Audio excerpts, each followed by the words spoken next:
Yeah, so as we're keeping up with Judge Jeanine, obviously the new U.S. attorney, she held the emergency press briefing over something that happened. It's not even just something. I really didn't even talk about it. I really couldn't believe what had happened, and we are at a political standpoint in our careers and our lives in this country where violence is completely begun, and we just got to watch ourselves, man. Anybody, whatever political or whoever you vote, I don't know, you just got to watch your back at this point because people are out there losing their minds. So we got U.S. Attorney Judge Jeanine making this announcement about the two Israeli officials that they got killed.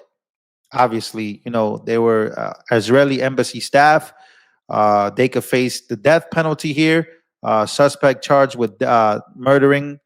A lot of people have a lot of conspiracies about this. A lot of people say this dude, a lot of people are saying a lot of things. Let's put it like that, on the right and the left, about this. That this dude is a plant. This wasn't what it was sold out to be. False flag. A lot of people are saying no. This is real. This is the left. This is what's going on. This is capitulating people's minds. So Elias Rodriguez was the man accused of shooting two Israeli embassy staff members dead outside the Capitol Jewish Museum in Washington, D.C. on Wednesday night.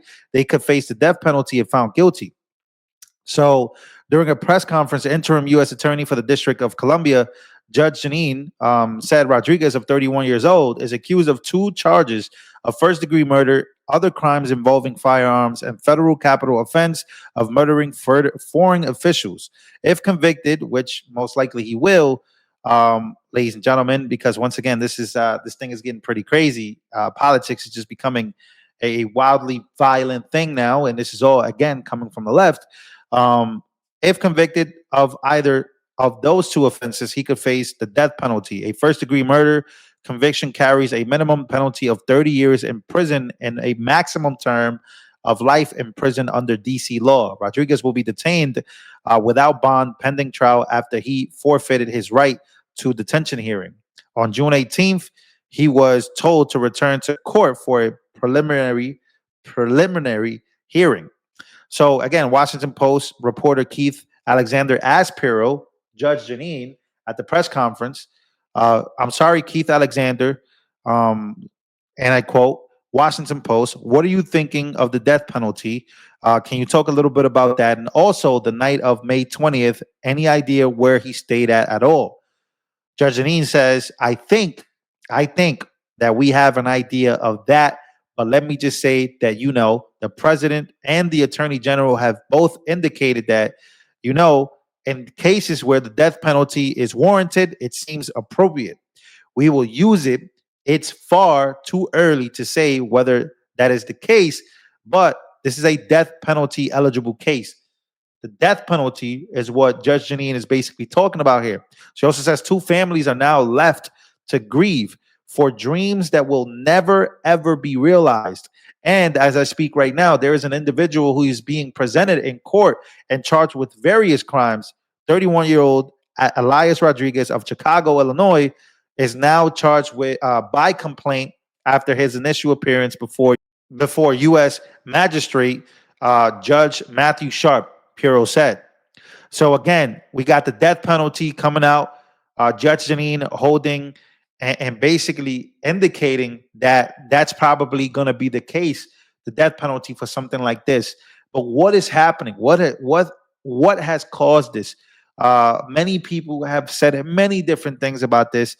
They feel like this is going to get us closer to war with Iran. They feel like the left has been capitulated and captured by Muslims. There is so much going on back and forth. But as far as Judge Jeanine, she's pretty much holding a brief conference here and, pointing out that, hey, families are without loved ones today. We are seeking the death penalty. This is an eligible case for that. And it's just terrible to see that this has happened. And again, I didn't report on this. I saw it. I was shocked. I couldn't believe it. I even ran into a video that I wanted to show you guys because this is what it's come down to. It's come down to you got to watch your back. You got to watch her back right now. And I want to share this video as well with you guys. Take a listen. You know, uh, now it's time for everyone to start paying close attention to the paleo communists and the watermelon communists throughout New York City. Really, I think it would be time for everyone to pay close attention to the leftists in your life. And here's why I say that, okay? When you're dealing with people who have absolutely no concept of right and wrong besides if Trump says it, I am immediately against it.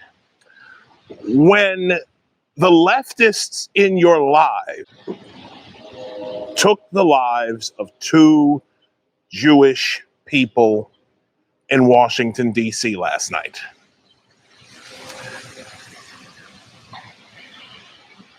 2. Gunned them both down. About to be engaged. Gunned them both down like it was nothing. And as he was getting cuffed, screamed, "Free, free Palestine," afterwards. This was always going to be the end point with these people. I want you to know and understand that. This was always, always, always going to be the place in which we would end up. Where everything is operational.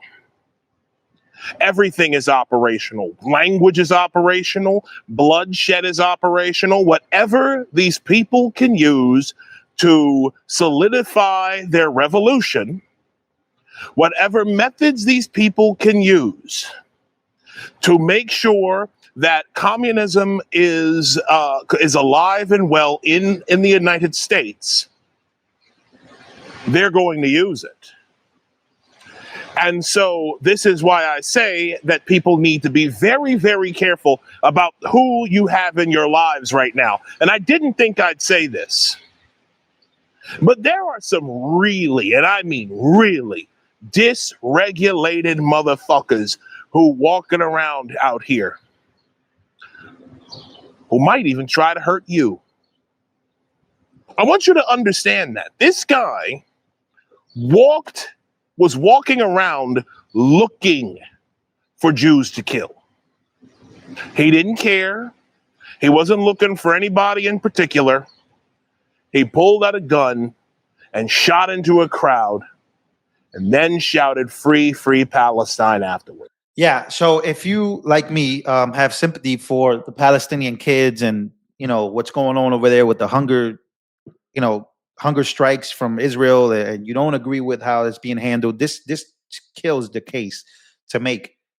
This kills it. Why go and take the lives of 2 Jewish individuals? That's not going to help anything. In fact, it's just going to further the divide that we've been trying to breach and trying to hold, by saying that, hey, I don't like the way the Palestinians that are innocent are being treated by the Israeli. It just kills the argument. It's not helping. It's like this is not helping at all. And then you look at the political ideologies that then said, like he just mentioned, this is a man by the name of Isaiah L. Carter. He made this video, and I just thought it was very important. Bro, people are losing their minds out here. They are grabbing guns, and it's not the people on the right. The people that they told us were the domestic terrorists during the Biden administration are. This has been the complete opposite of it. And you just got to watch it back.